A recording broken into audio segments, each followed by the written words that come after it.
USA, Oregon, Ashford, 2023. Ashford is a quiet town with a population of about 20,000, nestled among dense forests and rolling hills. Big events rarely occurred here, and the locals cherished the tranquility that harked back to times when life moved slower and neighbors knew each other by name. The town was known for its lush parks, small cafes, and well-maintained residential areas, where every morning began with the aroma of freshly brewed coffee and the rustle of newspaper pages. On one of the quiet streets, among the neat houses with well-kept gardens, stood the two-story home of the Whitmore family. The house was designed in a colonial style: white walls, a dark blue roof, and a spacious porch with wooden chairs. Neighbors often remarked that this house had a special charm. Flowers planted by Lillian surrounded it, creating a cozy atmosphere. In spring, roses and lilies bloomed in the garden, and in autumn, the paths were covered with colorful leaves that Lillian carefully swept away every day. Samuel Whitmore, 36, was a successful financial analyst. He worked for a large investment firm located in Portland, an hour's drive from Ashford. His workdays were spent in a skyscraper with panoramic windows overlooking the bustling metropolis. Sam was a man accustomed to strict order and discipline. His colleagues admired his ability to handle stress and make the right decisions, even in the most challenging situations. He was often the one who closed important deals and brought profit to the company, earning a reputation as a brilliant professional. Sam was tall, fit, with a short haircut and fair skin. His blue eyes and confident smile gave him the appearance of someone reliable. Despite his outward openness, he was a reserved person, unaccustomed to sharing his emotions. His habit of keeping everything under control extended to all aspects of his life, from his desk to his family relationships. Lillian Whitmore, 34, was his complete opposite. She possessed a warmth and gentleness that made her particularly appealing. Known to friends as Lily, she didn't work, dedicating herself entirely to her home and family. She believed her main mission was to create comfort and maintain order. Under her care, the house turned into a perfect place where everything sparkled with cleanliness, and the air was filled with the scent of freshly baked goods. Lily loved decorating the house. Floral arrangements, candles, and stylish touches created an atmosphere of coziness. Her appearance reflected her character: fair skin with a slight blush, long light blonde hair often braided into a neat plait, and large brown eyes made her naturally beautiful. Lily never overused makeup, preferring natural looks. Her clothing style was simple yet elegant: pastel-colored dresses, soft sweaters, and always clean, perfectly ironed outfits. Their life seemed flawless. Every morning began the same way. Sam woke up at 6, took a cup of coffee prepared by Lily, and went for a jog along Ashford's peaceful streets. Returning home, he showered, put on his suit, and left for work. Lily began her day with tea and a book, sitting on the porch. Her days were filled with familiar tasks: cleaning, cooking, and tending to the garden. In the evenings, she set the table, striving to make every dinner special. Lily always garnished the dishes with fresh herbs and placed candles on the table to create an ambiance. Neighbors often said that Sam and Lily were the perfect couple. They attended church together, participated in charity events, and hosted cozy gatherings for close friends. But no one knew that behind this idyllic facade lay another side of their life. Lily always took pride in her marriage. She believed that she and Sam had built something special, but in recent months she had begun to feel lonely. The life she once considered ideal now seemed monotonous. She spent her days waiting for the evenings when Sam would return home, but even then, their conversations were formal.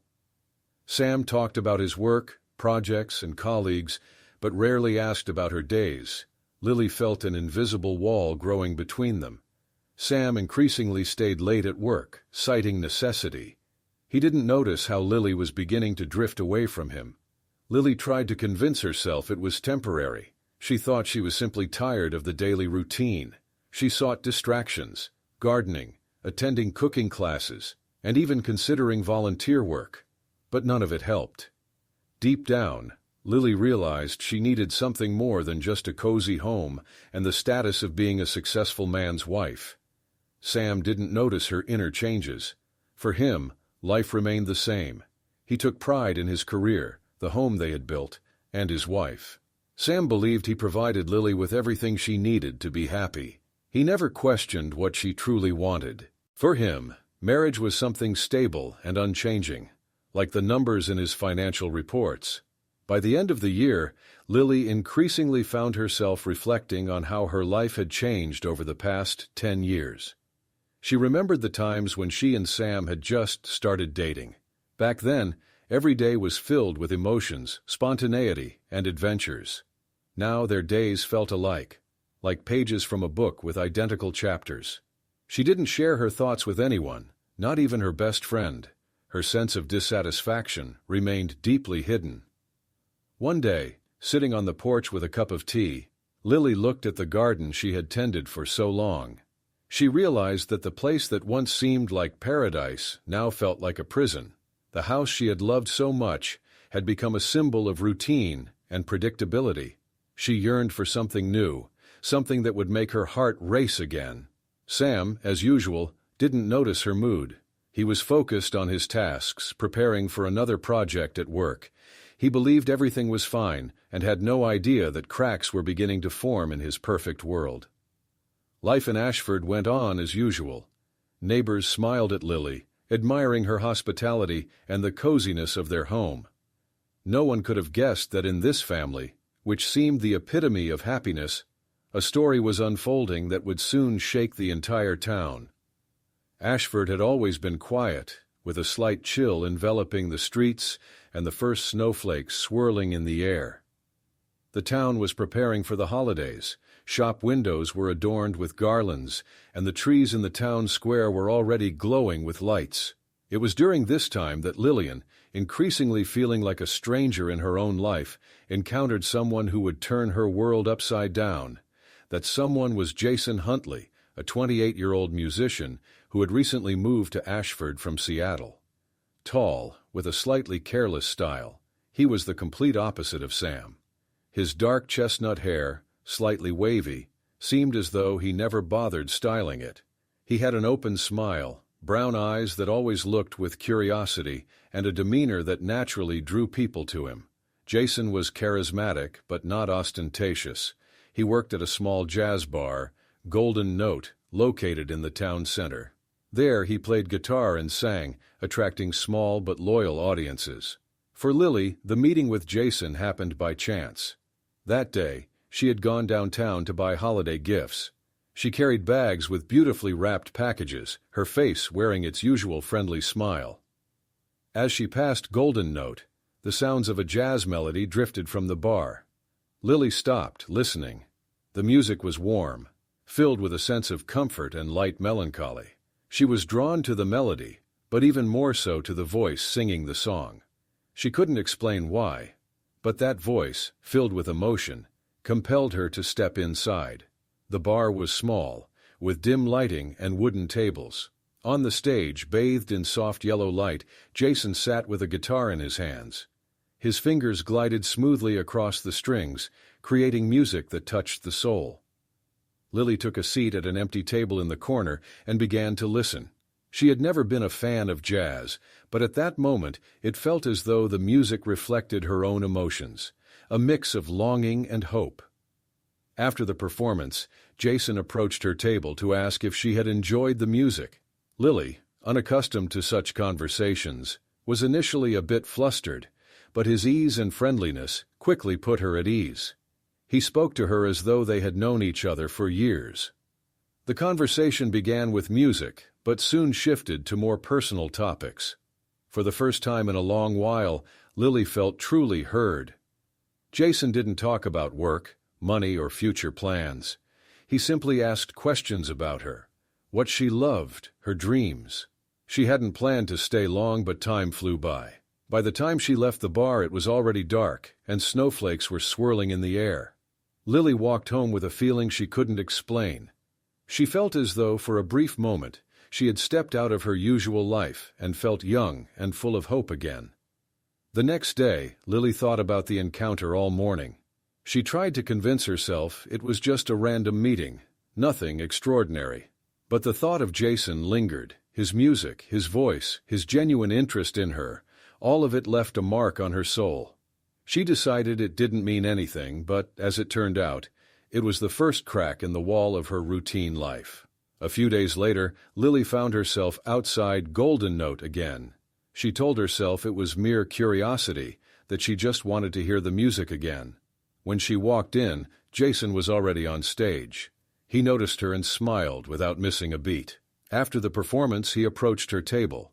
Their conversations grew longer and their topics deeper. Lily opened up to him more and more, sharing dreams she had long considered forgotten. Jason, in turn, shared his stories. He spoke about how he started playing music, how he moved to Ashford in search of inspiration. His life seemed full of adventures and freedom, something Lily desperately lacked. She felt a connection forming between them, but tried to convince herself it was just friendship. As time passed, Lily found more and more reasons to visit the bar. She began texting Jason, first about music, then about books, movies, and life in general. Their communication became a secret she kept even from herself. In it, Lily found what she so desperately missed at home: attention, ease, and a sense of novelty. Sam suspected nothing. His days followed their usual rhythm, and he spent his evenings working or discussing the news. Lily continued to smile, cook dinner, and care for the house, but inside her, changes were taking place that would soon alter everything around her. Ashford continued its peaceful life. No one, except Lily and Jason, knew that behind the doors of Golden Note, a story had begun. One that would not only change their lives, but forever become part of the history of this quiet town. Ashford was cold, but the snow covering the town in a fluffy white blanket gave it a special atmosphere of tranquility and purity. The residents were preparing for the new year, making plans, and returning to their routines after the holidays. But for Lillian Whitmore, January marked the beginning of something that would shatter her former life. After several meetings at Golden Note, the relationship between Lily and Jason began to develop rapidly. Their messaging became increasingly personal. At first, they shared favorite songs and quotes from books, but soon they started discussing their feelings and dreams. For the first time in many years, Lily felt truly heard and understood. Jason had a way of listening, asking the right questions, laughing at her jokes, and supporting her when she complained about her routine. Sam noticed nothing. His work consumed him entirely. January brought the preparation for a major financial deal, causing him to stay later at the office more often. Lily used these moments to meet with Jason. She found excuses, explaining her absence with long walks, shopping trips, or visiting friends. In reality, she spent this time with Jason in his small studio where he lived. Jason's studio was located in the heart of Ashford, above one of the old bookstores. It was a small space, but it bore the unique personality of its owner. Shelves filled with vinyl records, scattered instruments, and books about music and art. Lily loved this place for its coziness and atmosphere, so different from her immaculate home. They spent time listening to music, discussing it, and creating memories that felt real to Lily. She loved the way Jason told stories about his life, how he dropped out of college to pursue music, his concerts, and his dreams. Lily felt like a part of his world, which was so alive and spontaneous, unlike her measured and predictable life with Sam. However, her meetings with Jason were not only joyous, but also anxiety-inducing. Every time she returned home, Lily felt the weight of guilt. She would look at Sam sitting at the table eating dinner, oblivious, and wonder how far she had gone. But instead of stopping, she convinced herself that she deserved a little happiness. Her mind told her it was wrong, but her heart pulled her back to Jason. Sam began to notice changes in his wife's behavior. Lily started spending more time away from home, often seemed distracted when he tried to talk to her, and appeared distant. When he asked questions, she always had convincing answers. Her explanations made sense, and Sam, accustomed to trusting his wife, brushed off his doubts. He was too busy with work to dwell on these thoughts. Lily, feeling that her relationship with Jason was growing closer, began to wonder how far she was willing to go. Each time she met him, she felt alive, but her life with Sam increasingly felt like a burden. At the same time, she understood that Sam had done nothing wrong. He was a good husband, devoted and reliable, but her heart no longer belonged to him. One pivotal moment in their secret romance occurred one evening when Jason dedicated a song to Lily. This happened at Golden Note, where she once again found herself among a small group of listeners. Jason played a slow and heartfelt melody, and every note seemed to speak directly to her. Lily sat in the corner trying to hide her emotions, but her heart pounded wildly. She realized the song was about her, for her, and it made her feelings for Jason even stronger. After the performance, they stepped outside. The town was empty, the air cold, and stars sparkled overhead. Jason suggested they take a walk, and they strolled in silence, savoring each other's presence. That night, Lily fully realized that their relationship had crossed the line of mere friendship, but instead of stopping, she allowed herself to sink even deeper into the romance. Still, Lily couldn't ignore the growing sense of fear. She was afraid that Sam would eventually start asking questions, that her secret would be uncovered. This fear made her cautious and secretive, but also added an edge of danger to her relationship with Jason, which only intensified her attraction. Meanwhile, Sam began to notice small details he had previously overlooked. Lily started checking her phone more often, hiding the screen when he approached. Her habits began to change. She spent more time on her appearance, bought new clothes, and got a new haircut. Sam tried to convince himself it was just the anticipation of spring, that Lily had simply decided to refresh her image. But deep down, he began to feel something was amiss. One evening, when Lily came home later than usual, Sam noticed her coat smelled of a different cologne. It was a light, woody fragrance he had never encountered before. He asked her where she had been, and Lily, smiling, replied that she had visited a friend for tea. Sam accepted the explanation, but his suspicions began to grow. He knew Lily didn't like to lie, but at that moment her words felt too smooth, as if she had rehearsed them. Lily understood that the situation was becoming increasingly complicated. Each day spent with Jason brought her joy, but every evening at home with Sam reminded her that she was living a double life. Her heart was torn between two men, the one who was her husband and provided her with stability, and the one who gave her a sense of freedom and passion. By the end of January, their romance was no longer just an infatuation. Lily and Jason were deeply involved with each other. They spent more time together, and their messages became even more personal and intimate.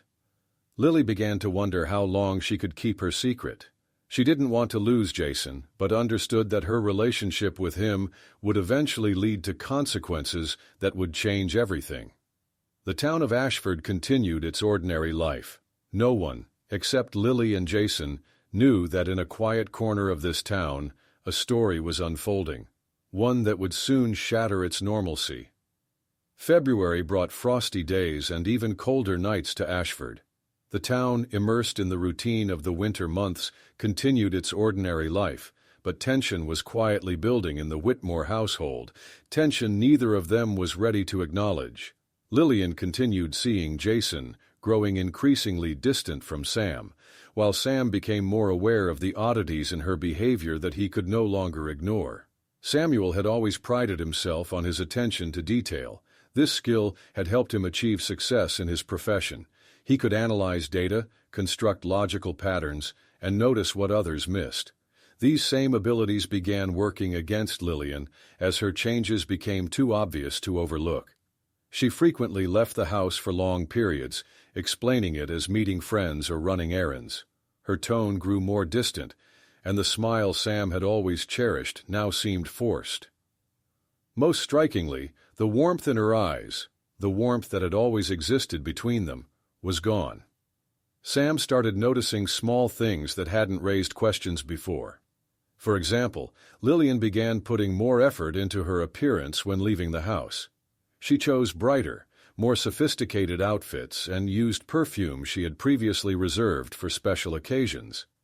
She even changed her usual walking routes, claiming she wanted a change of scenery. But the strangest thing was that she almost stopped asking about his work, a topic she used to show genuine interest in. One evening, when Sam came home earlier than usual, he found Lillian in the living room with her phone in hand. She quickly set it down on the table, but Sam noticed the tense expression on her face. He said nothing, but his suspicions deepened. It struck him as odd that she had ended her messaging so abruptly, and he began wondering who she might be talking to. The next day, while Lillian was preparing dinner, Sam decided to check her phone. It was the first time he had violated her privacy, and his inner voice told him it was wrong. But curiosity and a sense of unease got the better of him. Her phone contained only a few casual messages to friends, but one name, Jason, caught his eye. The messages were short and seemingly innocent, but they were enough for Sam to remember the name. Sam began paying closer attention to her actions. He noticed that Lillian started going to the town center more often, and that her explanations were becoming less convincing. She would claim she was meeting a friend or shopping for the house, but would return later than expected. At first, Sam didn't immediately suspect an affair. He thought she might be going through a difficult phase, perhaps feeling lonely or bored. But then he recalled their last conversation, in which she had mentioned, "I just need more time for myself right now." Those words stuck in his mind. One cold morning, Sam decided to follow Lillian. Telling her he was heading to the office, he instead remained parked at the end of their street. About 30 minutes later, Lillian left the house, wearing a long coat and heeled boots she rarely wore. She got into her car and drove toward the town center. Sam followed her at a distance, trying to remain unnoticed. She parked near the jazz bar Golden Note and went inside. Sam stopped at the curb, watching her movements. After a while, a man emerged in the bar, a tall figure with dark hair. Sam felt something crumble inside him. He didn't know who this man was, but his presence near Lillian was undeniable. That evening, Sam said nothing to Lillian. She came home smiling and prepared dinner as if nothing had happened. But now Sam knew there was someone else in her life.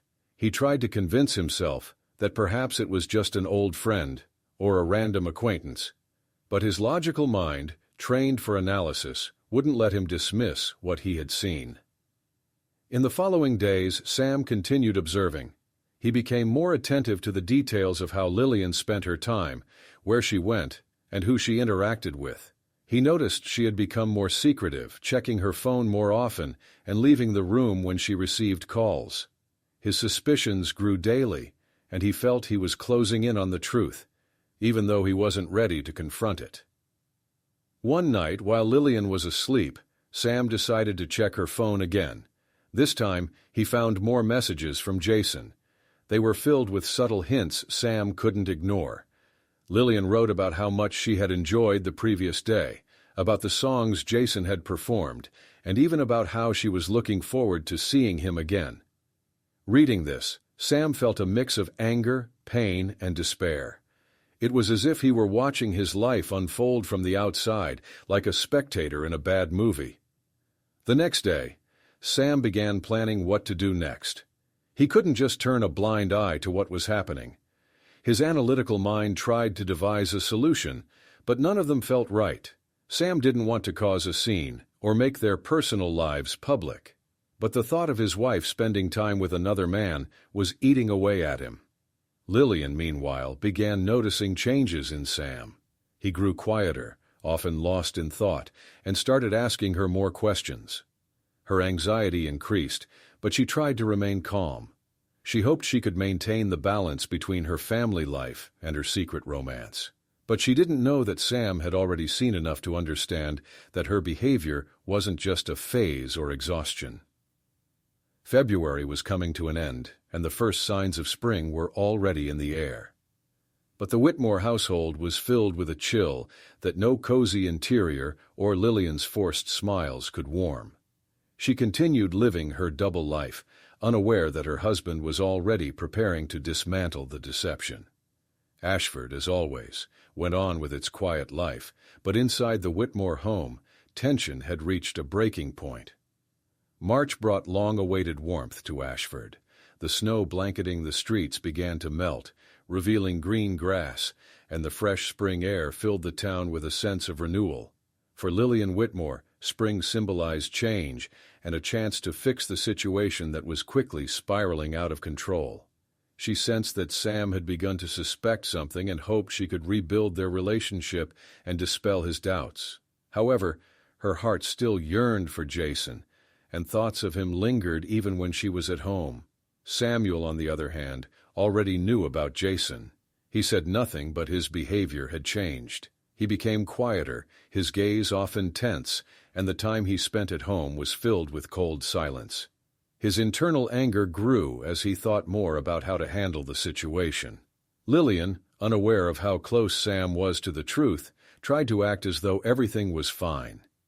To distract Sam from his suspicions, Lillian suggested they spend the weekend out of town. She came up with the idea of going on a forest retreat, renting a small cabin by the lake, and spending time in nature.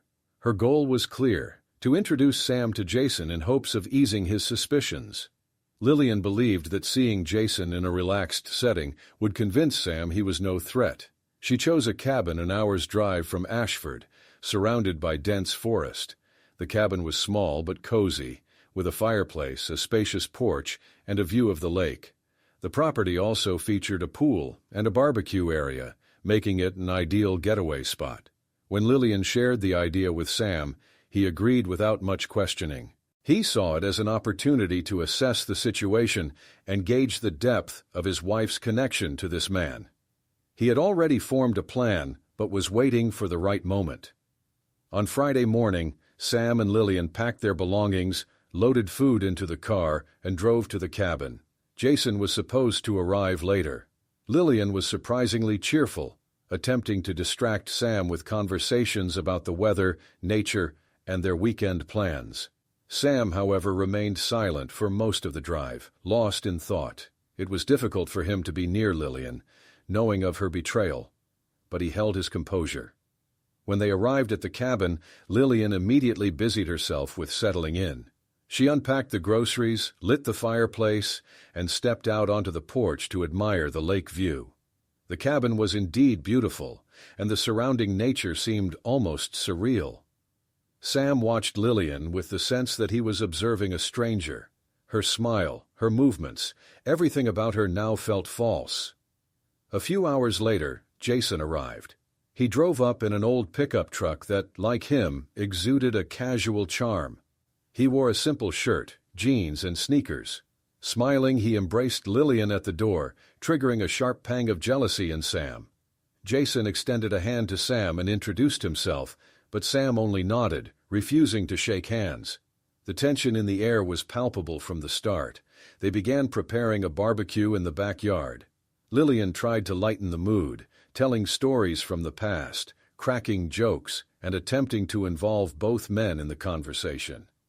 Jason appeared relaxed, as though unaware that Sam already knew everything. He talked about his music, his concerts, and his future plans. Lillian listened intently, her eyes glowing with interest, which only fueled Sam's irritation. He saw how she looked at Jason, how her eyes sparkled, and it strengthened his resolve. When night fell, they moved inside the cabin. They played music, lit candles, and sat by the fireplace, chatting. Sam participated little in the conversation, his mind focused on what he planned to do. Lillian believed the evening had gone well and that she had successfully distracted Sam from his suspicions. Night descended over the forest. Lillian and Jason retired to their rooms, leaving Sam alone in the living room. He sat in an armchair, staring at the glowing embers in the fireplace, contemplating his next move. He felt as though the cabin had become a point of no return. He could no longer endure the humiliation of watching his wife with her lover. A plan had fully formed in his mind, and he was ready to act. Late at night, when everyone was asleep, Sam entered Jason's room. Jason lay on the bed, breathing peacefully. Sam approached silently and threw a prepared rope over him, Jason woke up struggling, but Sam was stronger. He tied Jason's hands and feet and dragged him to the backyard, where the remnants of their dinner still sat on the table. Jason tried to speak, but Sam remained silent, his face cold and emotionless. Sam dragged Jason toward the lake. Lillian, still asleep, was unaware of what was happening. The lake was calm, its surface reflecting the moonlight, creating an illusion of peace and serenity. Without hesitation, Sam pushed Jason into the icy water. Jason struggled to swim, shouting, but his bound hands and feet left him no chance. Within minutes, everything grew quiet. Sam returned to the cabin, sat in the armchair by the fireplace, and closed his eyes. Lillian woke up closer to morning and immediately noticed Jason was nowhere to be found. She ran to Sam, asking if he had seen him. Sam calmly replied that Jason had probably left early, but the expression on his face filled Lillian with dread. She ran outside, calling for Jason, but was met only with silence. A few hours later, she called the police. Something inside her told her that Sam was involved in Jason's disappearance. Her perfect plan had collapsed like a house of cards. March came to an end, but the weather remained overcast and cold, mirroring the tension that engulfed the Whitmore household.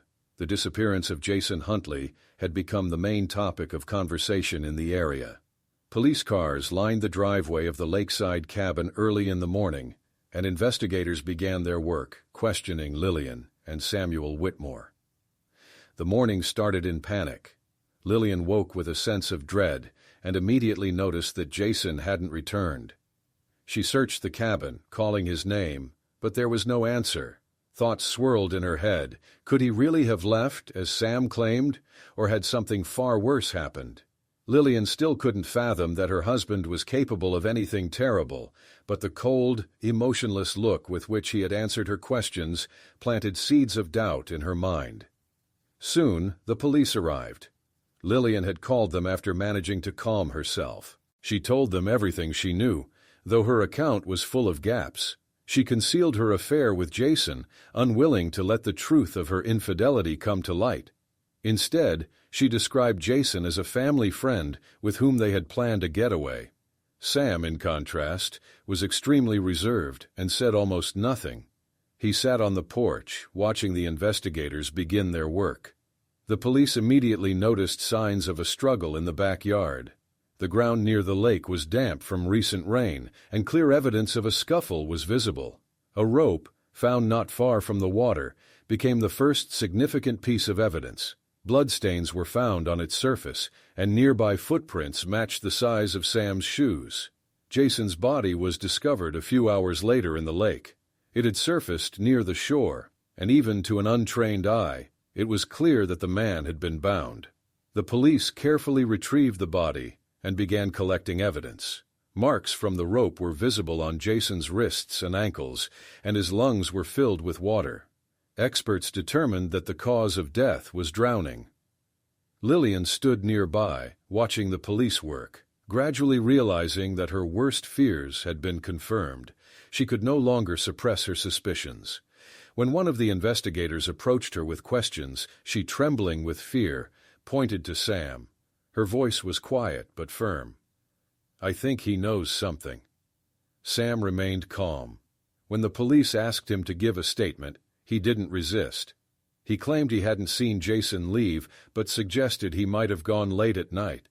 His words were logical, but the investigators noticed that he avoided direct answers about his actions that night. Furthermore, his complete lack of emotion raised their suspicions. By evening, the experts presented the first results of their forensic analysis. Sam's fingerprints were found on the rope, which became the decisive piece of evidence. The police returned to the cabin and arrested him. Sam didn't resist as they placed handcuffs on him. His face remained expressionless, but a faint glimmer of something, perhaps bitterness, could be seen in his eyes. He knew it was over. Lillian watched the arrest from the porch. She was in shock, her body trembling, and one thought kept running through her mind. How could she have let this happen? Her affair with Jason, her lies, her attempts to keep everything under control, it had all come crashing down on her. She couldn't believe that her husband, The man she had loved and respected for so many years was capable of murder. Sam was taken to the station for further questioning. Lillian was left alone in the empty cabin, surrounded by silence broken only by the sound of the wind. It felt as though time had stopped. She spent the entire evening sitting on the porch, trying to make sense of everything that had happened. Her mind was filled with memories of how it all began, their marriage, their happy life, their getaway, which was supposed to be a new beginning. Now it was all in the past, and the future was shrouded in uncertainty. At the police station, Sam finally confessed. He spoke about his suspicions, how he had followed Lillian, and his decision to punish Jason. His words were cold and precise, as if he were analyzing a financial report rather than recounting his crime. He said he could no longer endure the humiliation and believed he was justified in eliminating the man who was destroying their marriage. But there was no remorse in his voice, only bitter exhaustion. A few days later, legal proceedings began. The media quickly picked up the story, turning it into a sensation. The perfect family of Ashford, jealousy, murder, and a secret affair became the headlines splashed across local newspapers. The town's residents were stunned. Many knew the Whitmores as an exemplary family and couldn't believe such secrets had been hidden behind their facade. Lillian was called to testify in court. She told the truth about her relationship with Jason and her attempts to save her marriage, but her words rang hollow. Her admission only deepened Sam's guilt in the eyes of the jury. When the judge read the sentence, 25 years in prison for premeditated murder, Lillian felt the crushing weight of her actions settle on her shoulders. It was a burden she knew she would carry for the rest of her life. Sam was sent to a state prison in Oregon. In his cell, he spent his days in silence, reflecting on his life, his anger, and what had led him to this point. His world had shrunk to gray walls and the occasional visit from his lawyer. Lillian returned to Ashford, but her life would never be the same. People looked at her with judgment, and she lost friends and her reputation. The house that had once been filled with warmth now felt empty and cold. Every time she looked at her reflection, she saw not the woman who had once been happy, but someone surrounded by the ghosts of her mistakes. Now she was alone, haunted by the consequences of her actions. Several months had passed since Samuel Whitmore was found guilty of Jason Huntley's murder. Ashford, once a quiet town, continued to buzz with discussions about the case that had shaken every resident. Newspapers called it the drama of the year, and the Whitmores' neighbors were divided into two camps.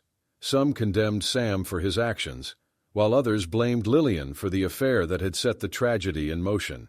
For Lillian, a new life had begun, but it felt more like an unending punishment. She was left alone in their two-story house, which now seemed far too big and empty.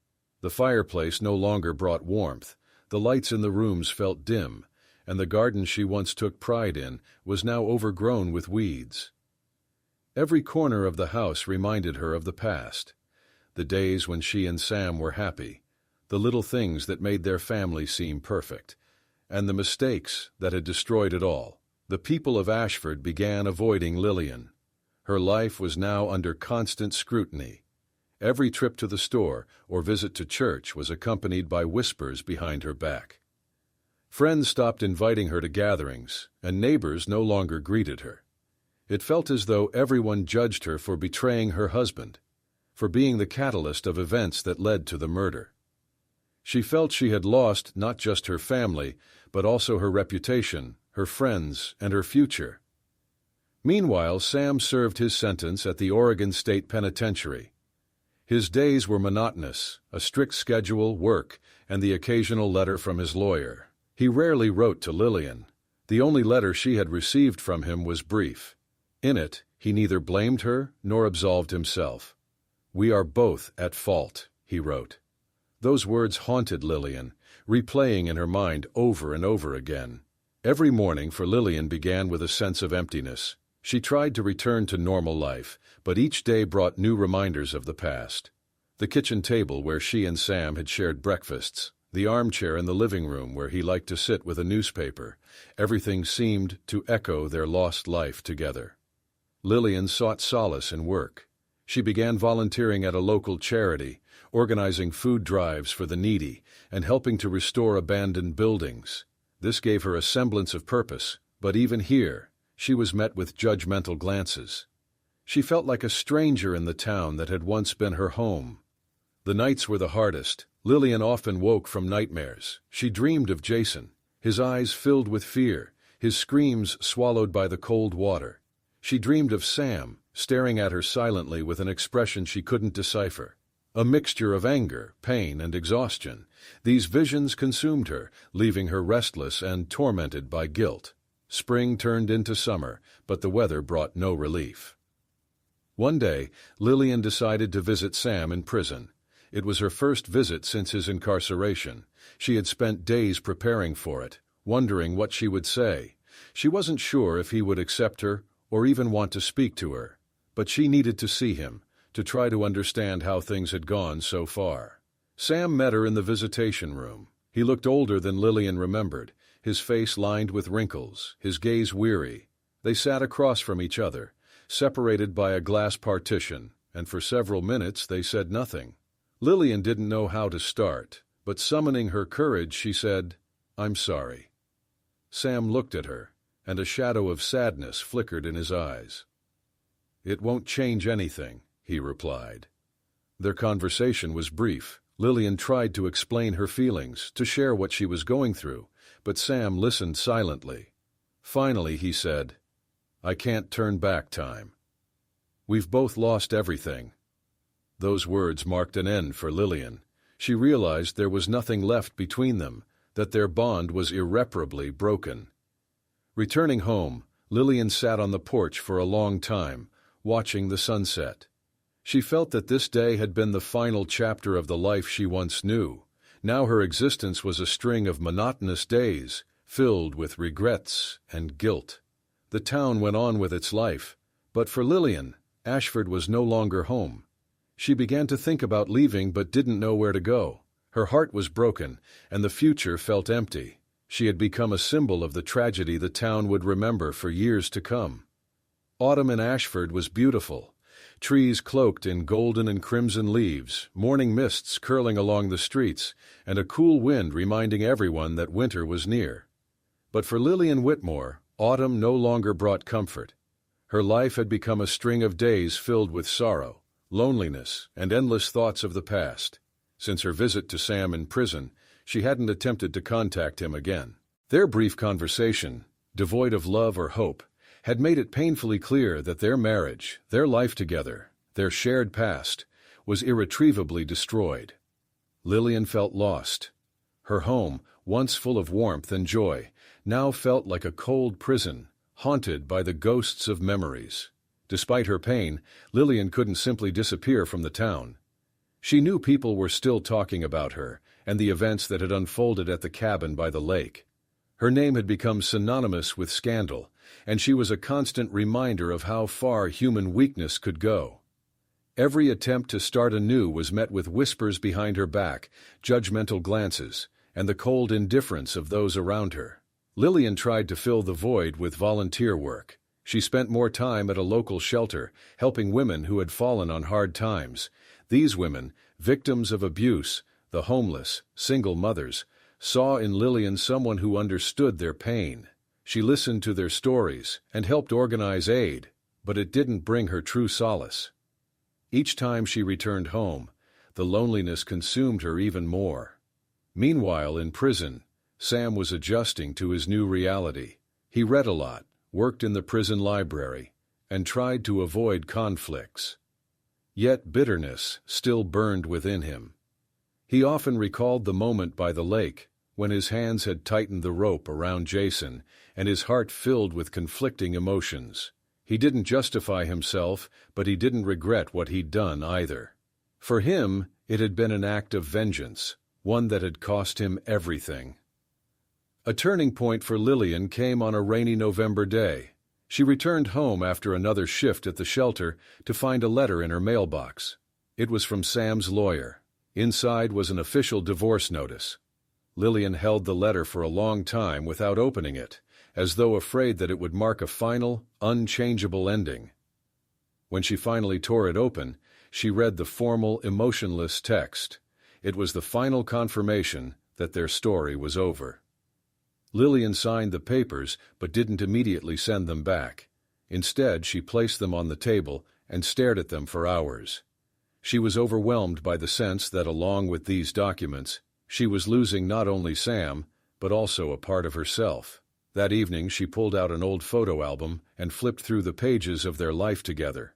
There were moments of happiness, wedding photos, trips, evenings by the fireplace, but each image now felt as though it belonged to a different world, a life that no longer belonged to her. A few days later, Lillian decided to leave.